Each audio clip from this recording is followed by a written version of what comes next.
Is Portland about to turn into a military zone? Late last night, President Trump dropped a bombshell on Truth Social. President Trump announcing he's ready to unleash full force to protect federal facilities in the city. But what does that really mean? This move sparking so much confusion and outrage across the country. Let's break it down. Just hours after his explosive post, Trump doubled down on his message. He's directing Defense Secretary Pete Hegseth to provide all necessary troops to Portland. his words weren't subtle. He claimed the city was war-ravaged and under siege by what he called Antifa and other domestic terrorists. And then came the phrase that sent shockwaves across the country, authorizing full force, if necessary. But what does full force even mean? No one knows, not even the Pentagon. And that's where the story gets even more complicated. So why Portland? Why does this city keep landing in Trump's crosshairs?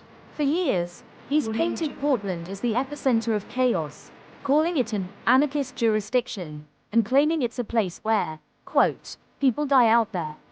Just days ago, he doubled down, saying the city is out of control, and that anarchy is what its leaders want. These aren't new talking points. They've been part of his narrative for years.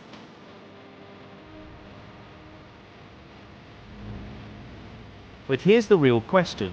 Is this about restoring order or making a political statement? But here's where things take an unexpected turn. The Pentagon had no idea this was coming. According to officials, there were no new orders, no briefings, and no details about any mission. Not a single word about which forces would be involved, National Guard or active duty. In fact, some insiders admitted they were blindsided by Trump's Truth Social post. So, was this a real plan, or just political theater? That uncertainty is fueling even more tension. While Trump was calling for truce, Portland's leaders were firing back. Mayor Keith Wilson didn't mince words, calling the move disappointing, and saying the number of necessary troops in Portland is, quote, zero. Oregon's Governor Tina Kotek echoed that sentiment, insisting there's no national security threat and that communities are safe and calm. Both leaders made it clear they weren't consulted, and they don't want federal forces on their streets. But will their pushback be enough to stop what's coming? The announcement didn't just rattle Portland, it sent shockwaves through Washington. Democratic leaders slammed the move as overreach, warning it could escalate tensions instead of calming them. Senator Jeff Murphy urged residents to stay calm and not take the bait. While local officials pleaded for protests to remain peaceful. But here's the problem. Every time federal forces show up, the streets heat up.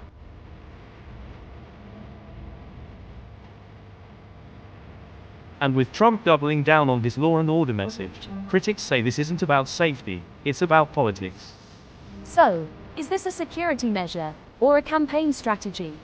This isn't the first time Trump has threatened to send troops into American cities. During his first term, he labeled Portland an anarchist jurisdiction, and repeatedly warned of surging federal forces into cities run by Democrats.